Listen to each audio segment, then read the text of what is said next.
the setting sun ends Ateneo's day. Eyes are dry at the last goodbye. This is the Ateneo way.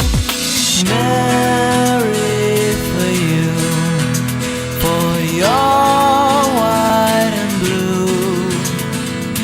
We pray you keep us merry, constantly true.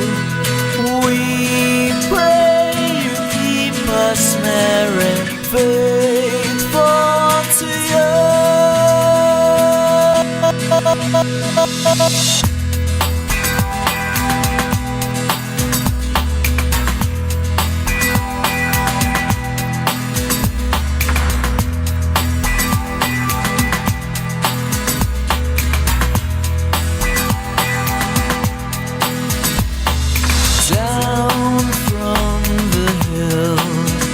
Down to the world go I, remembering still how the bright blue eagles fly. Through joys and tears, through the laughing years, we sing our battle song. Win or lose, it's a school we choose. This is the place where we belong. Merry for you, for your white and blue. We pray you keep us merry, constantly true. We pray you keep us merry, faithful to you.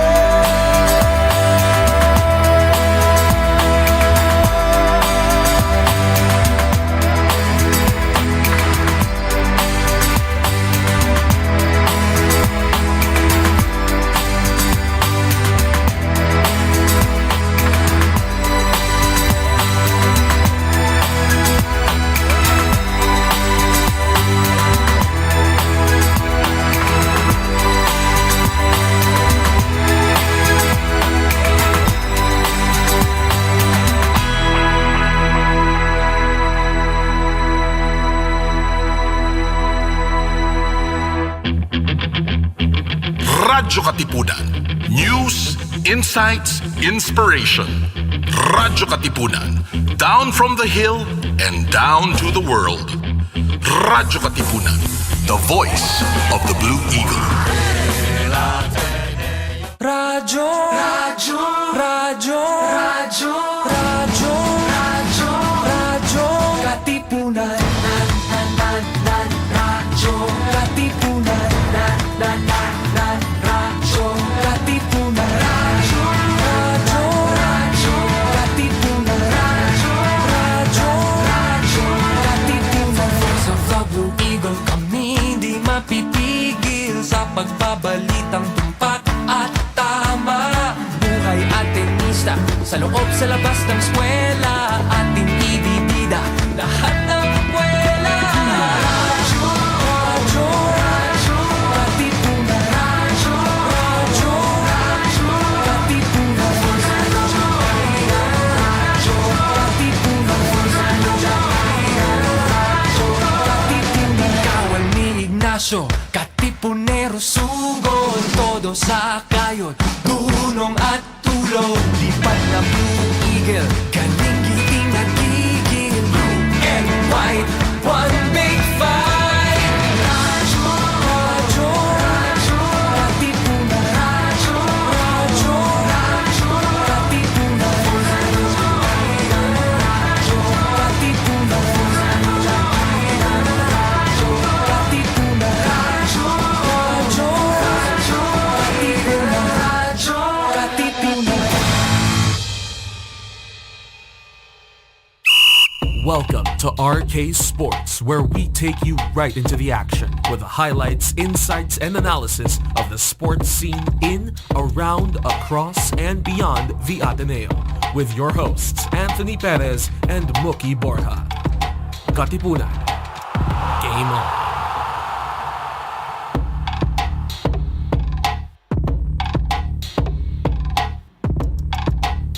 Hello, what is up, Blue Eagle Nation? Once again, this is Anthony bringing you another exciting edition of Radyo Katipunan Sports. We are live via RK on Facebook, on YouTube, on 87.9 on the FM band. And joining me as always is the young fella, Mookie B. Mookie, we are loaded this afternoon. We have so many things to talk about today, Anthony.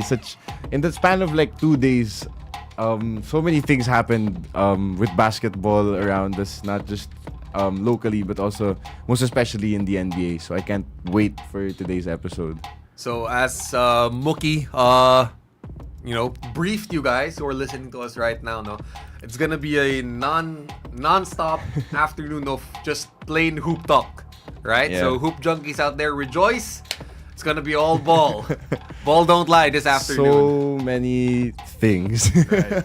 So Mook, okay, let's start it off with some local basketball news muna, no? Yeah. And the Samahang Basketball ng Pilipinas, the SBB, which is under new leadership in Executive Director Erica D. Erica Go D, Ateneo. yes. Yep. Go Ateneo, formerly Ateneo alumni. Eagle. So the SBP is now, they're calling on basketball enthusiasts all over the Philippines to take part in the FIBA Foundation's propose a project program. So what's the rationale behind this? So FIBA, their belief is that, and I quote, basketball can be a catalyst to empower, educate, and inspire the youth through the implementation of basketball for good projects all around the world. And Mok, you know this. You took part in the SBP's Volunteer. I was a volunteer You for the volunteered? SBP during the World Cup. I appreciate the this initiative by Ma'am Erica. She was really vital in just keeping that World Cup. She was the head of the operations of the World Cup. She did really well with her team. I think during that World Cup, she saw us experience. She saw the enthusiasm, the Filipinos had with basketball and how they kept wanting to, start projects or start a lot of basketball clubs. There are so many coaches. That's one of the things I realized during the World Cup. There's so many local coaches who have a grasp on a lot of their own teams and a lot of their, a lot of networks between players and other coaches from other schools. And when you have that pool of basketball, I guess the minds of on the court and off the court brilliance, you can do so much with it. So pretty interesting initiative. Yep. Hopefully lots of people pitch their ideas for their respective projects, and I can't wait because I had a good time volunteering for this for the SBP for FIBA.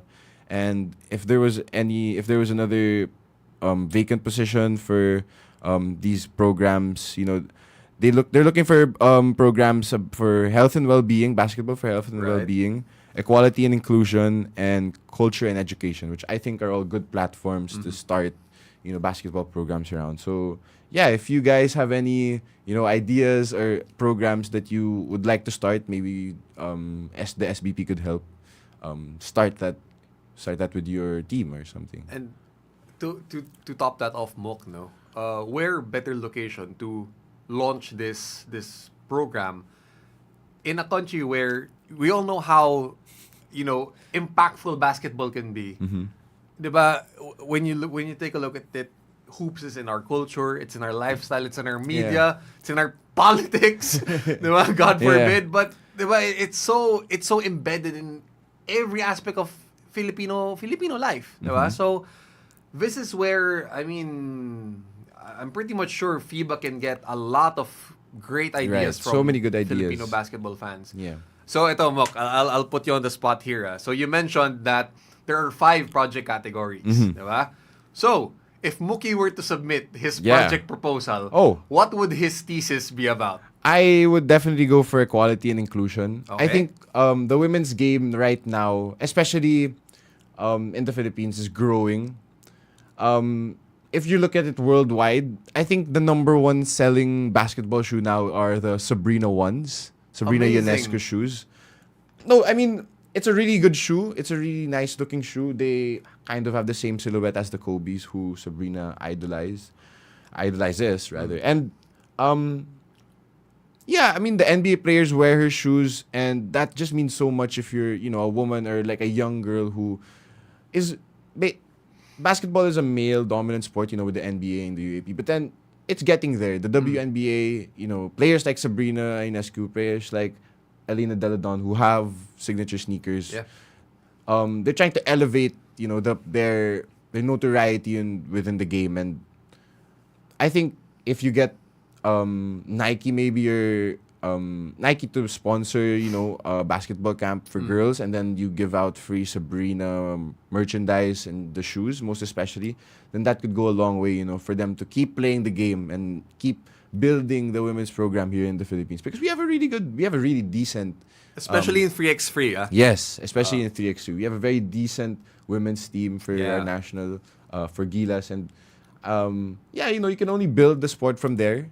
And with Ma'am Erica as the head, of course she'll put that in the forefront. So that would be my pitch for that, for one of these 5 categories. Right. So, ako naman, I'll Okay, go ahead, I'll swing it to my end naman, Mook, no? So, if I were to make my thesis, as someone I'm very much interested in advocacies, fighting climate change, right? Responding to climate change, sorry. So, I'm taking a look at how basketball can lead to positive growth in terms of climate and environment protection. So, where can we find this in hoops, no? I think we can find this in how arenas in the 2020s and 2030s and beyond can tap into using renewable energy to power their whole system. Right. Diba? And to top that off, diba, fans are packing into arenas, so green waste disposal is something that Right. can come up. And also, to reduce carbon emissions, shout out to my fellow LRT riders out there. I know Teo is listening to us right now. I'm very much interested in how arenas can serve as multimodal transportation hubs to reduce carbon emissions. Right. So, diba, imagine arenas being a converging point for trains, for buses, for public transportation. Yeah. Diba, the better public transportation is ingrained with these these big lifestyle hubs such as basketball arenas. It could lead to significant reduction in people using cars to Get around, right? get around and attend basketball games. And I think the only arena that's servicing that cause right now, the best one for me right now, is Araneta Right, Coliseum. because it's in Cubao. Araneta location, Coliseum, it's right smack in the middle. Gateway is the Yeah. ultimate transit hub in the midpoint of Manila. And it transformed because, if you take a look at Araneta Coliseum back in the early 1960s, it was just one huge arena and just a vast parking lot of Right. just plain concrete. Diba? But it transformed over the decades. I'm amazed, diba? I'm amazed at that. I think they noticed how it was the center, and how people would come there and especially enjoy the sports that would happen inside the big dome. So yeah, it was very strategic planning for the people. Right. So, okay, Mookie's thesis would be about equality and Yeah. inclusion. Mine would be about climate and environment. And for interested parties, you may reach out to the SBP via info@sbp.ph. And may the best thesis win. Yeah, I mean, just to put a cap on it, the financial supports, I think the grants, according to the article, can give as much as $1,000 to $3,000, which is a lot to start, right? And of course, 50 to 100 basketballs for the players or coaches who will be part of that program. Yeah. So, I mean, it's a really good opportunity. Right. And huge props to Miss Erica D for leading Yes, this really good initiative. start. Really good start. for Definitely. America. All right, guys, we'll just take a short break and we'll be back with the latest news at the NBA mid-season mark. So stay tuned. We'll be back in just a bit.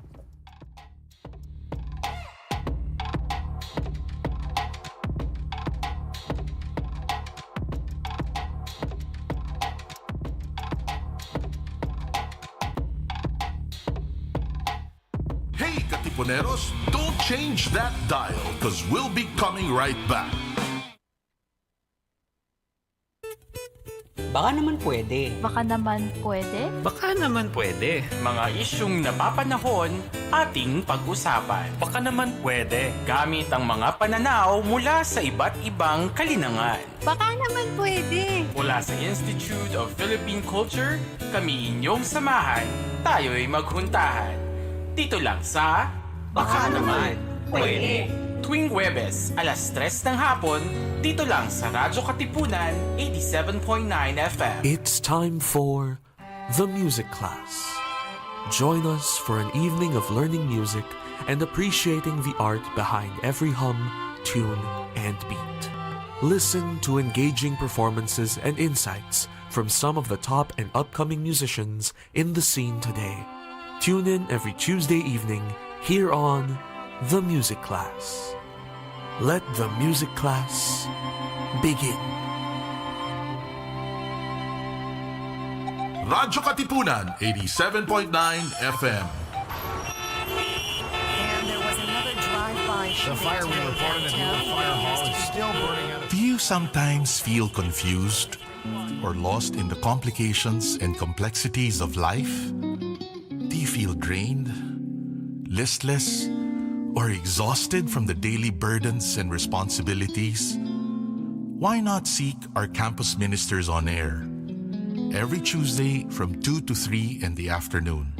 Listen to our counselors from the Loyola School's Campus Ministry Office as they ground our lives in our faith, in our school's spiritual tradition. Campus Ministers on Air. Be guided, be inspired, be blessed. Listen to our campus ministers on air.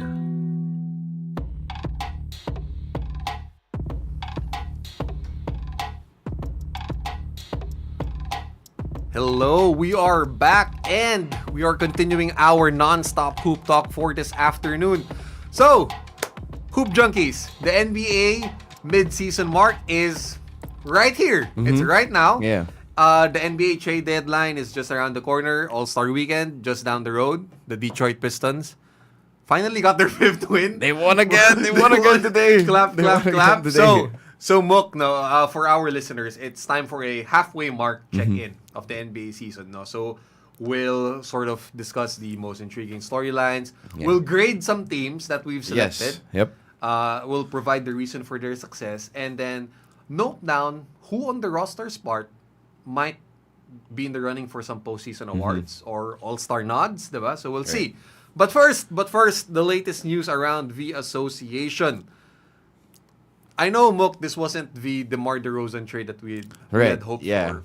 But the Miami Heat do get additional firepower in their backcourt because they have traded for Scary Terry Rozier by sending Kyle Lowry, a 2027 first-round pick, to the Charlotte Hornets for a guy who is silently having a career resurgence. A very good year. He's he's in Charlotte, not getting a lot of attention, but he's averaging 23 points per game.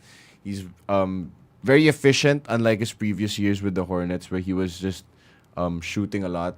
But I can't wait to talk about his fit with Miami because I think he's such an upgrade from Kyle Lowry because the Miami Kyle Lowry wasn't the same Kyle Lowry who won the championship back in 2019. He was a completely different person. He was older, very old, in the NBA NBA terms. And when you get a guy who is motivated to win, like Rozier is, because he's been in Charlotte, sitting there, getting his points, getting his money.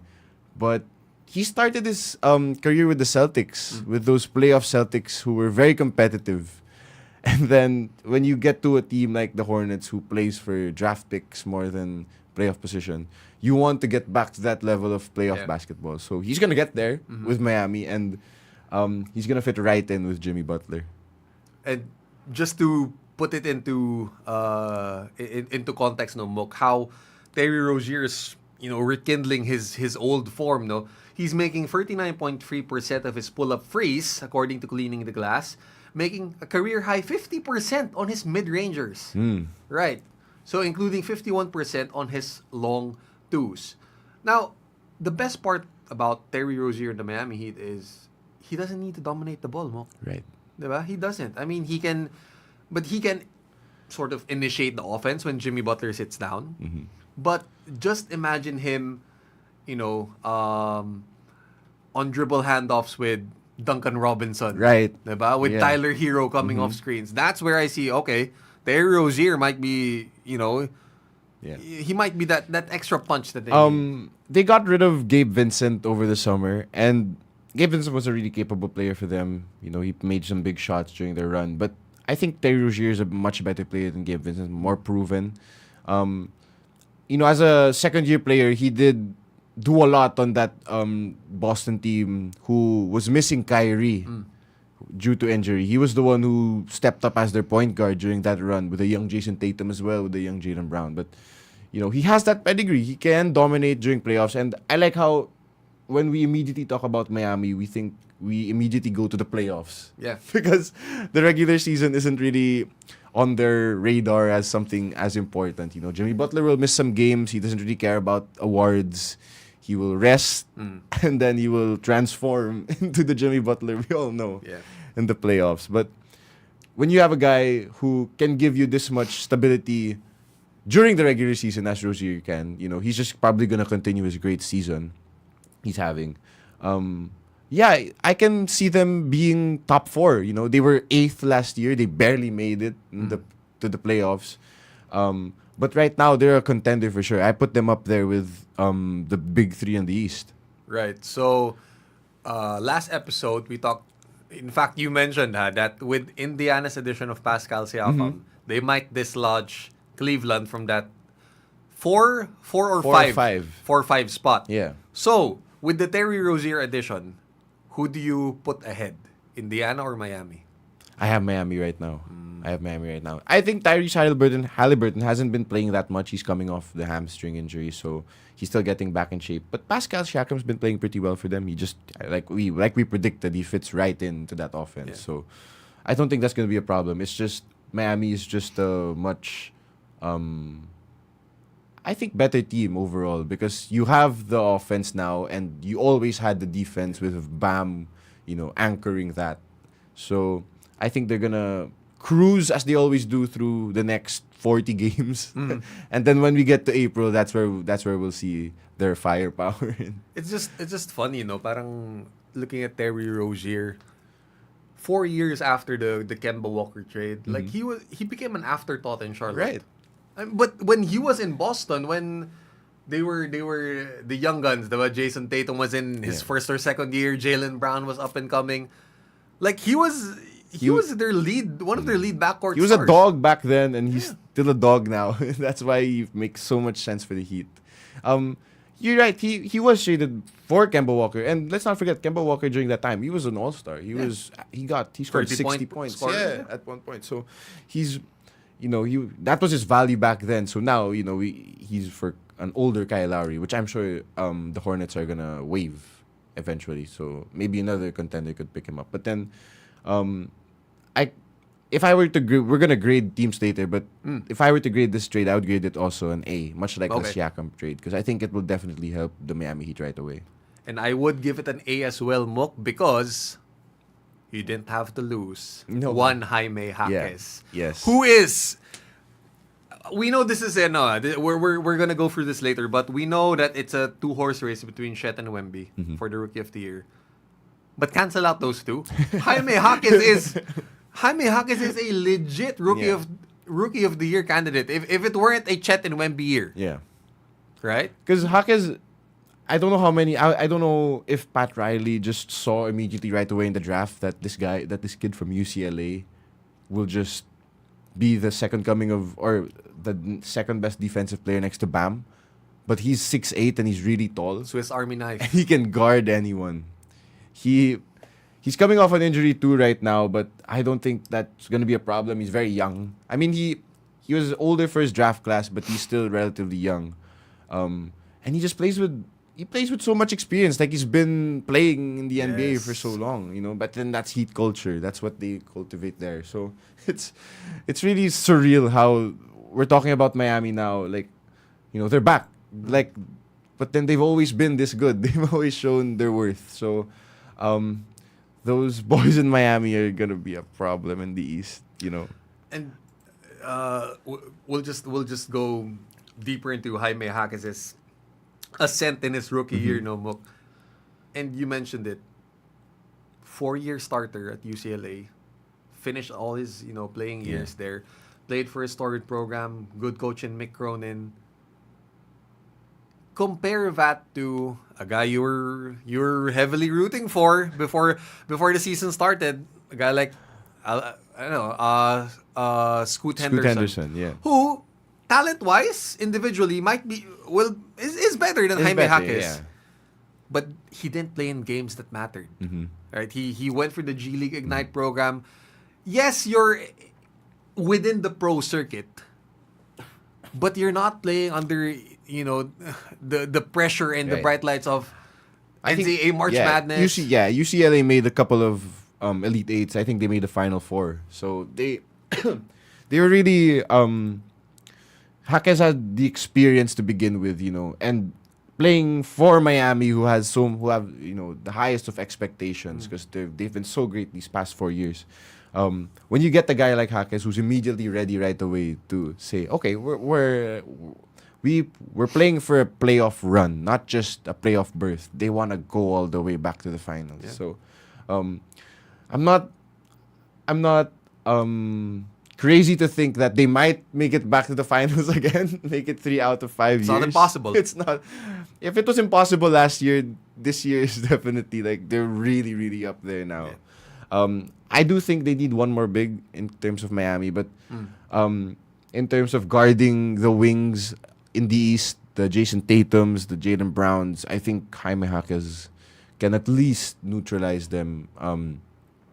Not all the time, because I'll give props to Jason Tate, the two wings from Boston, but the way Miami plays defense in the playoffs, where they just clamp you down, we forget about Caleb Martin, who's still there. One more guy who came up big for Miami last season, was almost their second or third best player on some nights. After Jimmy, I can't get over how Miami just fleeced the whole NBA again with this trade. So we'll try to project Miami's closing lineup at least with Terry Rozier now. So I put Terry Rozier at the 1, either Tyler Hero, Duncan Robinson at the 2. Whoever's hot during that game. Jimmy Butler at the 3. Jaime Jaquez can play 4. Jaime Jaquez can play any. And then, of course, it's going to be Bam, a lock at the 5. So who's to say that can't be a very versatile defensive unit? That's gonna win you a playoff round. I don't want to jinx anything for Miami fans there, but that's gonna win you a couple of East Coast rounds in the playoffs. Right. Okay, so sneaky good move for Miami and Eric Spoelstra, and of course the Godfather Pat Riley, because Mook, another East contender, made a questionable firing and. Well, a surprising hiring. And we're talking about the Milwaukee Bucks, who have dismissed head coach Adrian Griffin just after 43 games into his tenure as a first-year head coach. Which is, it's kind of head-scratching, but as we were talking about this before we went live, I mean, Giannis Antetokounmpo is trying to play GM, and to put it frankly, he brought this. No one can say no. But at the same time, no one can really say no to Giannis. He brought them a championship. He's one of the best players in the world. If your best player wants a coaching change, if he wants a player, you get him that coach or you get him that player. So I think he'll own up to this mistake because he's the one who wanted Adrian Griffin at the start of the season. I think he's gonna have to work through that with the media and everyone who's gonna question his, like you said, GM strategy and tactics. But if they saw even the front office, I was listening to a podcast and I think the GM of the Bucks and the whole front office was really part of their trainings for the past few weeks, just looking at how Adrian Griffin would run their practices. And I think that's what made them that's what made them ultimately fire or let him go, because they could tell Griffin didn't really have the locker room anymore. He didn't have the respect.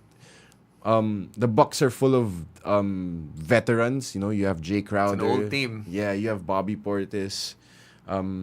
These guys who have been to finals before, who have played for it all, honestly, and they know what to do to win. And you know, you can tell as a former athlete, you can tell when the coach is not really up to your, you know, you're not on the same wavelength as your coach. So that really was probably the reason ultimately why they ended it. But on the other hand, though, the new coach of the Milwaukee Bucks, Well, Doc Rivers, hello again from the broadcast booth back to the coaching bench. I mean, look, Mook, you're a team who made a splash in the offseason. Yeah. You have championship aspirations for an abysmal defense, and you hire a guy who has blown how many 3-1 leads in seasons past. Save for, I mean, he can have the 2008 NBA he's a made championship. man because of that 08 championship. Yes, he has that forever on his CV. But he's also the same guy who didn't hold Ben Simmons accountable when he didn't want to take a shot. Yeah. He just let him be. I mean, would you want that man to steer the helm for you when you have championship aspirations? I'm erring on the side of hell no. He's I'm not really sure about the Doc Rivers hiring either. That was when I saw the firing, and immediately right after the sentence right after Adrian Wojnarowski said the front runner is Doc Rivers. When I woke up, I was like, wait, what? Doc Rivers. But then, you know, Doc's been doing really well with ESPN, with ABC, with Bill Simmons on his podcast. As an analyst, he's loving life, you know, out of the spotlight for once. But, you know, I guess he's just such a high level coach, you know. He's one of the premier coaching names in the NBA, probably in its history. He's very well known. He's well known for his wins, and he's also much well known, I think, for his losses. It's been a very tough few years for Doc Rivers. I think since the bubble. True. Since they lost the 3-1 lead to Denver, which I can't blame them, you know, Denver was already really good then. But when you get a guy who can't close games like that, you're right. When the guy can't close series like that, and you put him on a team who already has a questionable defense, it's really, really, really, really weird for me, for Milwaukee. I don't think you could have found like a capable coach, you know, like a name as loud as Doc Rivers, you know, immediately. But then, I mean, you started the season without a coach. You started the offseason rather without a coach. Nick Nurse was right there. Yeah. Nick Nurse went to Milwaukee, he interviewed for the job, but they didn't get him, I guess. But then you see him now, Nick Nurse, with possibly, you know, the best team in the East, looking like just with the best player in the league, Right. you know. You see how potent that offense is, and you see how stable that defense is with Embiid inside. That could have been the Bucks. So, I mean, I wish nothing but the best for Doc Rivers. You know, he was a really, really good analyst. I wasn't really alive when he was still commentating before he started coaching, but you know, he was really good with Mike Breen during the primetime ESPN games. But then, I'll say this: I think he's gonna have a lot of fun at the start coaching Dame and Giannis, because who wouldn't? Yeah. If you're a coach, he said it himself. He was really, really adamant about always putting those two in a pick and roll. Now, in Adrian Griffin's offense, the Bucks only went to the Dame and Giannis pick and roll 10 times per game. That's not enough. I think Doc Rivers will remedy that right away. Because you don't have a defense. Let's see if they can make a trade. But for your offense has to be that extra better, you know. That was the Mike D'Antoni way of doing things in Houston. Yeah. You have to emulate something like that, because you have to double your opponent's score because you're that lackluster on defense. But I mean, like for the defense part of it, no, fine. Doc Rivers is gonna have fun. That's for sure. The players are gonna love him a lot more than Yeah, Adrian Griffin. yeah. However, on the defensive side of the floor for Milwaukee, that's something that you can't remedy right off the bat. Right off the bat. I mean- They need to make a move. Do they have the pieces to make a move? We'll see. Not even. Yeah, they Like don't- for me, looking at Milwaukee's roster, like the best switchable wing that you can have right there is Andre Jackson. Right, the rookie. Probably give him more minutes. See where that goes. But I mean, we're grading teams, right? Yeah. Just because the players are gonna love him more. I'm giving this a D minus, just for that. Yeah, but then the other thing though, the Bucks are really good record wise. If you look at the record, I think they're still second in the East. But I don't trust that record. Right, that's the thing. That's what everyone's saying. The record doesn't show the whole story. You watch them, and they eke by a lot of the games because you have Dame, because you have Giannis. Yeah. You have these two unstoppable players when they put their minds to it. But then the rest of the team, that rest of the game, if you catch them right away early, they have a hard time coming back. It doesn't matter how many points Dame scores in the fourth or if Giannis gets how many rebounds. Eventually, those two are gonna have a hard time, carrying both ends, especially Giannis. So it's gonna be, as much as they really need to make a move. You're right; they don't really have a lot of options. Not everyone has a Kyle Lowry for Terry Rozier trade. So, yeah, I mean, I'm a fan. I'm a big fan of Giannis. He made a mistake with Adrian Griffin. He has to own up for it. He has to live with Doc Rivers now, whatever he's gonna do. Right. And Doc Rivers has wet the bed plenty of times these recent years. So, I don't know. I mean, I don't know if they got better or worse. That's the thing with this. Just you wait. East second round, 3-1 lead. Oh my goodness. Against the Knicks. Oh no. We're back. You can man. only stare in the Doc mirror. Rivers, flashbacks of the bubble, flashbacks of Ben Simmons. I mean, Tracy McGrady scoring champ. flashbacks of Chris Paul. Oh no. I mean, well, Let's see. They found the Let's see. replacement. Well, Milwaukee, do your best with what you got right Mm-hmm. now. All right. So sticking with the East, Mook, a team who Milwaukee, it's quite shaky right Yeah. now, but this team is looking rock solid because they are 6th in offense, 4th in defense, and for me, they have my awardee for mid-season MVP, and I'm talking about the Philadelphia 76ers, Amazing. who are being led by Joel Embiid, He's a monster. Joel Embiid with a fierce-looking Joel Embiid with a lot to prove this year, who recently had a 70 burger against my San Antonio Spurs, eclipsing Wilt Chamberlain's franchise record.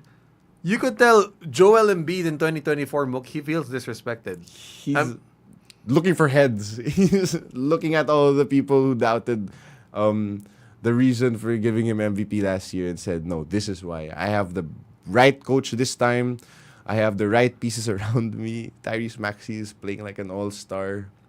And he's so dominant. We don't use that word lightly, especially in basketball. The word dominant, that's really reserved for like the likes of Shaq, Giannis, but then Embiid's so good. Offensively speaking, he's amazing. Mookie is making 53% of his long twos per cleaning the glass. That's on high volume. A lot of his shots are from mid-range, yeah. The only time Dirk Nowitzki did that for a full season, they went on to win the championship. Wow. So, I was just watching him just cook Victor Wembanyama. Post fade, bumping him. you name it. He gave him the business. Anything. I mean, look, if you're Joel Embiid, okay, there's only 3 elite bigs in the NBA right now. That's, of course, Nikola Jokic has won a chip. Giannis has won a chip. Yeah. Joel Embiid is damn hungry for a chip. He wants it. He knows he's next. No one else can guard him right now. As you see him during the start of that Spurs game, you could see him joking around with how Wembanyama was taller than him. He was a little bit, fooling around, but then just giving him the business right after. Doesn't matter how much taller he is, He just put 70 on his head. But then Embiid just looks so comfortable right now. The knock on Embiid was he takes too much threes. Well, Nick Nurse eliminated that. You take 2 threes per game, and if you make them, you can shoot more. If you're open, you can shoot them, but never leak out. Never start out. You always go to the post, and that's where you start. And that's what he's been doing.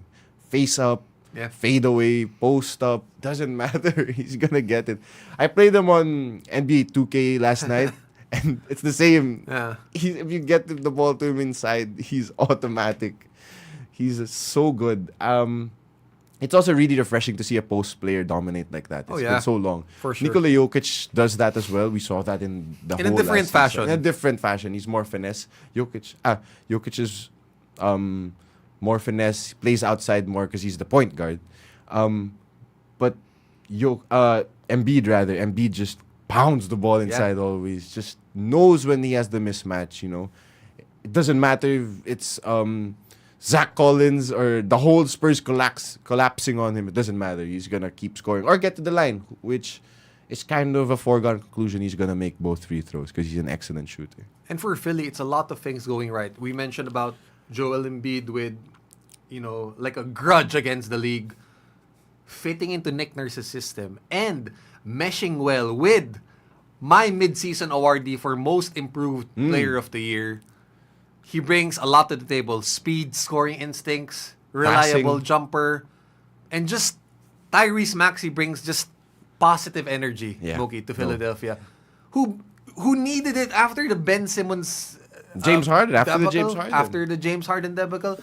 You need this 23-year-old breath of fresh air to your roster. And he's such a fun player. He fits right in with Embiid because Embiid was also at the start of his career really fun, but now he's a lot more serious. He wants to win now. He's in the right mindset. So if you have a great point guard who knows when to pass the ball, but also knows when to get his. He's shooting excellent from 3 points this season.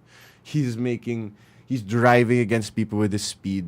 He can drop it down to Embiid whenever he wants to. He just has the right, like Embiid, he just has the right pieces around him as well. Because then, I will say this though, as much as I love the Sixers, I think if they make a move, if they just need one guy, if they get Bruce Brown, I'm gonna say this. Yeah. If the Sixers get Bruce Brown, I have them winning the championship. I am willing to put that on the record. If they get Bruce Brown, they're one guy away. Bruce Brown, the swing man who changed the Denver Nuggets last season with his addition, they immediately became an elite team with him. To continue that point, Mook, you mentioned about Bruce Brown because there's two scenarios for Philly that I see. Number one, this team is good. This unit is championship caliber. However, in the summer, you have over 55 million of cap space to bring in a star. Yeah. However, cap space in 2024 it's quite different. Like there's no assurance that landing a big free agent will stay. Like even Dame demanded a trade after signing the max. So, for me, if you're Philadelphia, this is in 2024, go all or nothing. Right. Go all or nothing. Daryl Morey said it that they need a connector two-way player, so that leaves Zach LaVine out of the picture. Nah, they don't need Zach LaVine. Right. So, you mentioned about Bruce Brown. I'm talking about a guy who I think is wasting away his prime in Portland, and that's Jeremy Grant. Jeremy Grant, two-way big wing for Philadelphia, complements the Tobias Harris at the free, can play 4. Yeah. And then if you want extra length, you can bring in Kelly Oubre. I mean, who's to say that's not a good Kelly fit? Oubre who's been playing really well for them as well. He's been starting the last few games. He's playing really well. That's another thing. The Sixers are really big. Yeah. They have the wings to match up against the Celtics. Yeah. those two big wings of the Celtics. You have Kelly Oubre, not really a defender, but can match up offensively. And then you have Nick Batum, That too.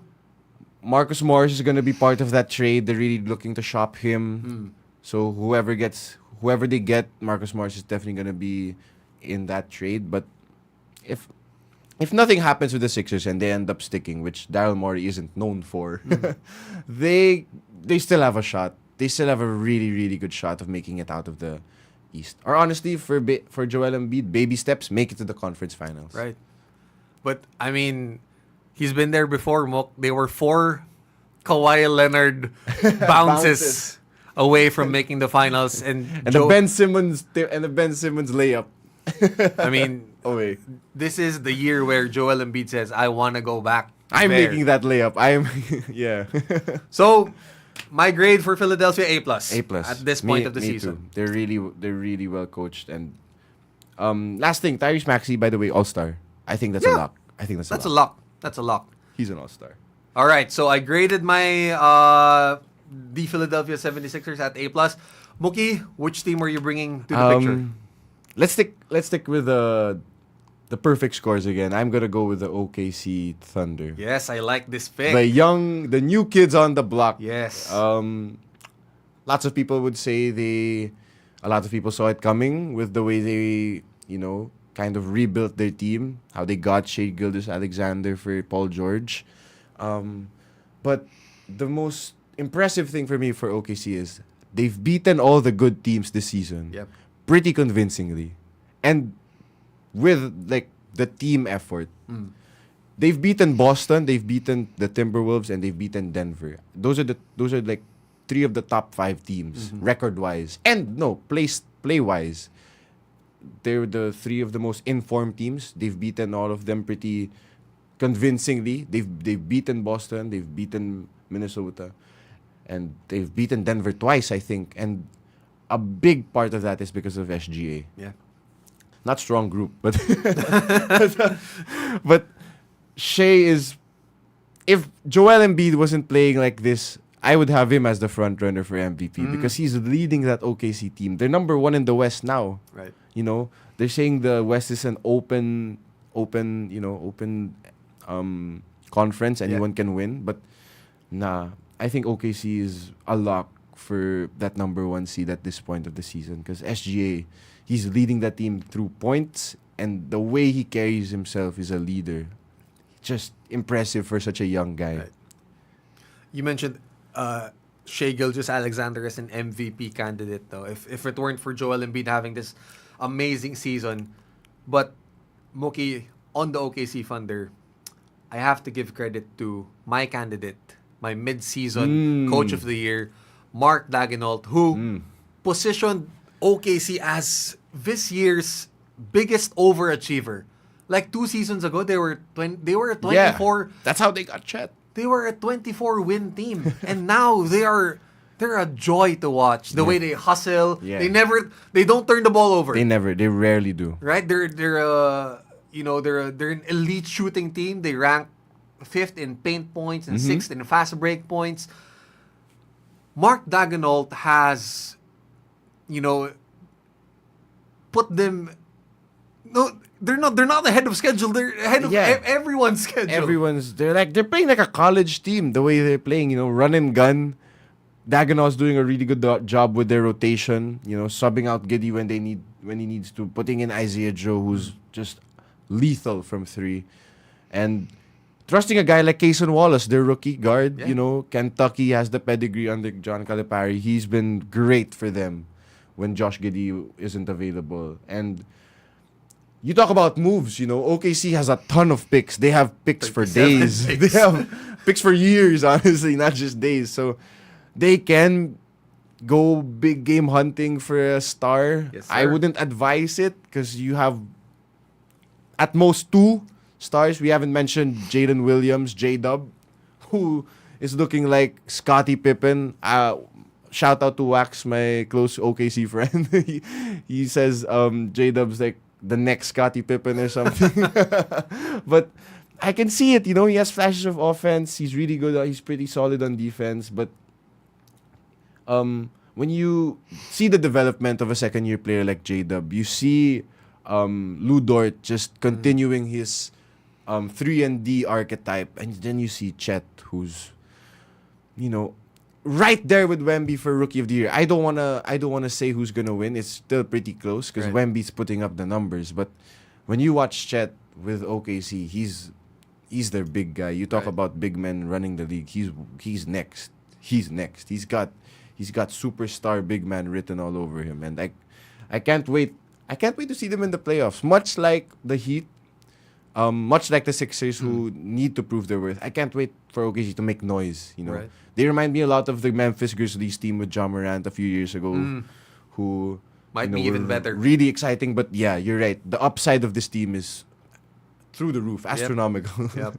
You mentioned about Chet Holmgren. He is, and I know I'm a Spurs homer, but I have to give the edge right now. Mid-season Rookie of the Year, Chet Holmgren. Wemby is putting up the gaudier numbers. Right. That's for sure. Flashier play, Because he's on a bad team. Yeah.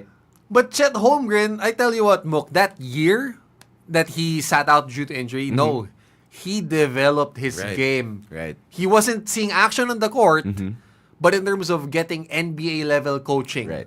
Right? Seeing how SGA worked hard over the summer representing Canada in the FIBA World Cup. You can tell Chet is hungry. He's an elite shooter. But he's more than that. He's a slick driver. He can put the ball on the floor. In terms of overall development right now, Chet over Wemby.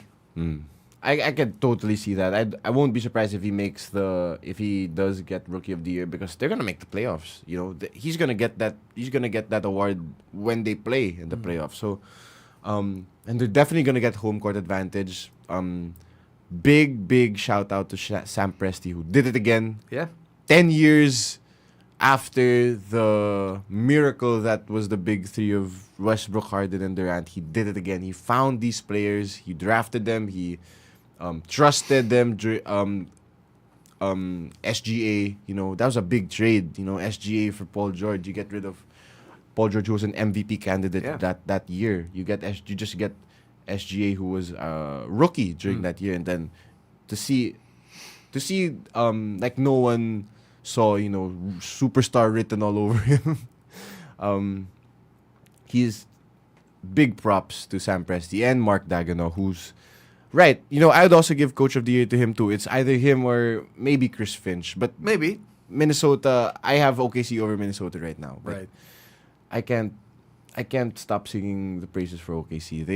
They're next. That's how I see them now. Or they're here. They're here. They're here. That's the way I saw, Denver in the bubble, how we just saw them grow up right before our eyes. I think it's a lot like that. You're seeing SGA dominate games, matching up against the best player and looking like the best player. He was up against Anthony Edwards over the weekend and he dropped 33 on Ant. He goes up against Kawhi. Doesn't matter if he's guarding him. He's gonna get the foul. He's gonna try to drive, and he's their MVP. I don't think they're gonna give it to him, but he's gonna be first team All NBA. He's probably gonna be an All-Star starter. Right. So I can't wait to see them in the playoffs. Right. So you're giving the OKC Thunder, I assume it's an A. A plus. A plus as well. All right. Okay, so we've graded the Philly, we've graded OKC. Mook, who's your next team on the list? Ooh, my next team is an Eastern Conference team who made their move earlier than the trade deadline, but since then have been playing really well. The New York Knicks. I like the Knicks. Right. You talk about so many promiscuous East teams who can make noise, who can upset the balance with the home court and everything. But the Knicks have been playing really well once they got OG Anunoby. Yeah. I think they're 11-2 now. A fun stat for that 13-game span. Per 100 possessions, the top duo in the league in terms of plus minus is Jalen Brunson and OG Anunoby. Jalen Brunson, by the way, is going to be an all-star this season. Oh, yeah. He's playing really well.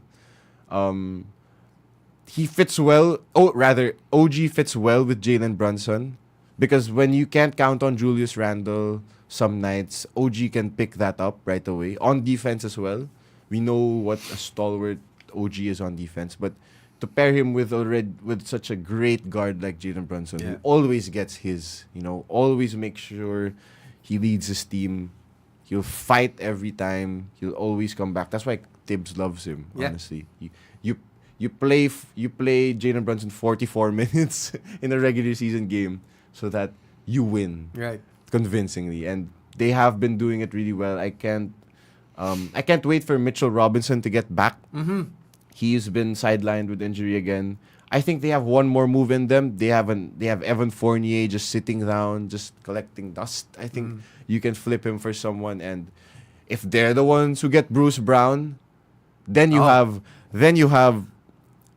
a five where basically you can call them like dogs, because then you have Josh Hart, who's a dog on defense. Jalen Brunson, who's a dog on defense. OG.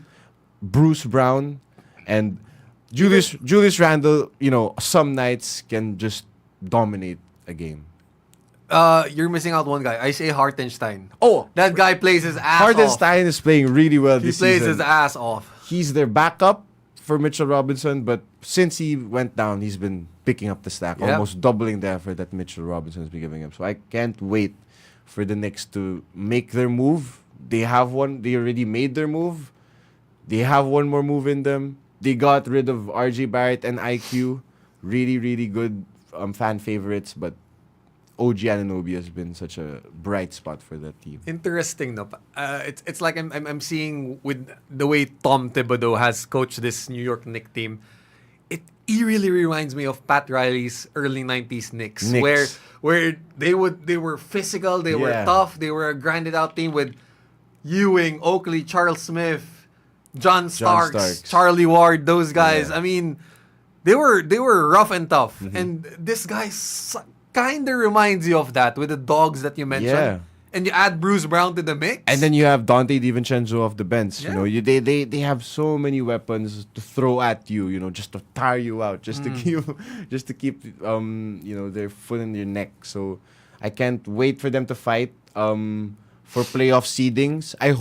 I can see them getting home court advantage, maybe that last 4 slot. But even if they don't have home court advantage, the Garden, when they get to the Garden, is gonna be rocking, because that city with that team, who has a defensive mindset like that, they're gonna immediately fall in love with that team. So I can't. Props to Leon Rose. Props to World Wide West for finally making that OG move, and let's see what they can do for the next half of the season. I'm giving them a B+. Yeah, that's solid. That's a really good. That's a really good team the Knicks have. All right, so mid-season mark, you've heard the teams that we've graded. I'm sure there's a lot more teams that we could have graded, but given the time, Mook, sayang, no, we don't have enough. Yeah. But at least we got a picture of who's really impressed, made the really good impression at the midpoint mark. So, guys, stick around in just a bit, because we are going over the Avengers Assembled. The Avengers Initiative. The Avengers Initiative, with USA Basketball unveiling their 41-man pool for the Paris 2024 games. Keep it locked here. We'll be back in just a few.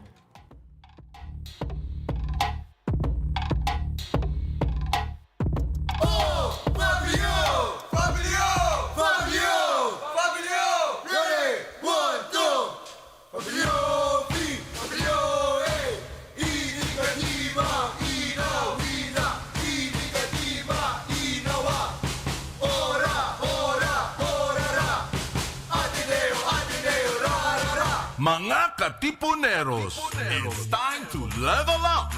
Your talk variety program showcasing the best in media and other fields, as we feature the most loved personalities and the best practices of what we truly refer to as Magis. Together with multi-awarded multimedia guru Mr. Noel Ferrer, let's all level up every Friday from 3 to 6 p.m. here on Radyo Katipunan, 87.9 FM. It's time for The Music Class. Join us for an evening of learning music and appreciating the art behind every hum, tune, and beat. Listen to engaging performances and insights from some of the top and upcoming musicians in the scene today. Tune in every Tuesday evening here on The Music Class. Let the music class begin. Radyo Katipunan, 87.9 FM.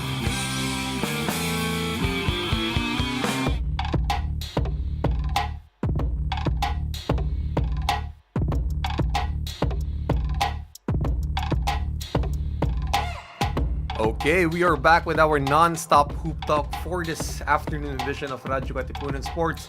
And Mookie, after an embarrassing finish at the 2023 FIBA World Cup, Team USA National Team Managing Director Grant Hill has finally assembled the Avengers, revealing the initial 41-man pool for Team USA at the Paris 2024 games. And can I just say, this is an embarrassment of riches. I'm looking at the list right now. I've seen the list of a lot of teams, especially during the World Cup. I've seen their long rosters, their 25-man roster. This is a list of 41 names, and I think probably 30 of them are all-stars. In short, uwian na. I mean, there are lots of great storylines that you can pick from this 41-man pool.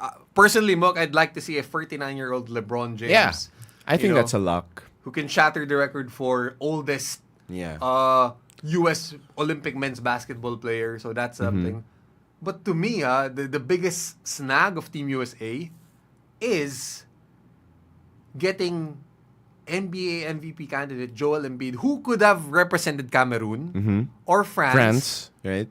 But he's representing Team USA. He's stuck with Grant Hill. I think they talked about it, and honestly, if you want to get the respect, and he classifies as a U.S. citizen now. He's played in the NBA for quite a while. He grew up in Cameroon, but then, he went to the States right away to play for Kansas. I think Joel Embiid is going to be a lock for Paris. He's going to play for Team USA. Who is the coach of Team USA for this upcoming? Is it still Steve Kerr? I think so. It's going to be, I think it's Steve Kerr's last. Right. He's going to play for Steve Kerr for sure. Joel Embiid's a lock for this. If there's 12 names I can list down here, who's probably going to make it, I think Embiid's a lock.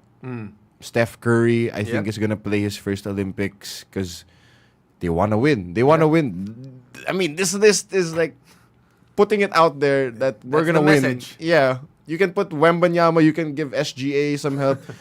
Andrew Wiggins can play for Canada. RJ Barrett Jamal Murray can play for Canada, but you're going to have to go through USA this time around. They're not going to put out, their young players, their prospects. No. This is like MVPs, champions, all-stars, the NBA's leading scorer. I mean, you know what? To the other teams out there, be ready for a war this Olympic Games in Paris. Yeah. I can't wait. I can't wait for the final maybe 20 names on this list because I see Derek White made it. Trae Young is going to fight. Surprisingly, Trae Young. Chris Paul, despite his age, is still on this list. Also a previous gold medal winner. And then you have some of the guys from this previous World Cup. Josh Hart. Walker Kessler is still here. Tyrese Halliburton still here. Banchero still here. A really good guy here who I just saw could definitely help is Jarrett Allen. Or even an Alex Caruso. Alex Caruso as well. You need the guy who's comfortable in his role, doing the hustle plays for you. But for us, Mook, I think we have to be all right with getting Dwight Howard. Right? Suda for Gilas Pilipinas. He wants to play. You saw that tweet as well. He tweeted, I guess I'm playing for the Philippines. Well, Yes. Where do we sign?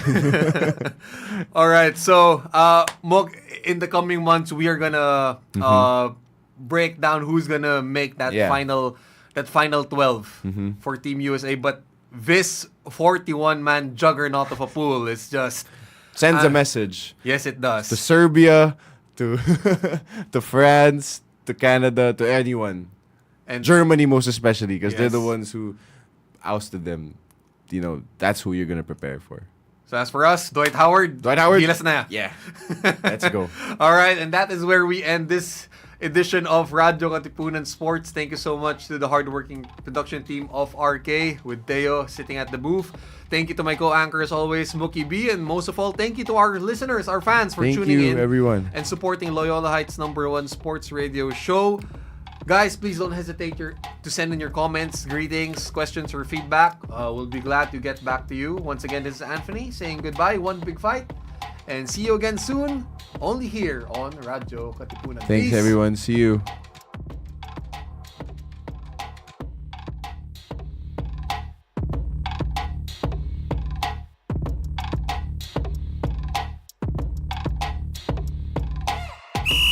Welcome to RK Sports, where we take you right into the action with the highlights, insights, and analysis of the sports scene in, around, across, and beyond the Ateneo. With your hosts, Anthony Perez and Mookie Borja. Katipunan. Game on. Radyo Katipunan.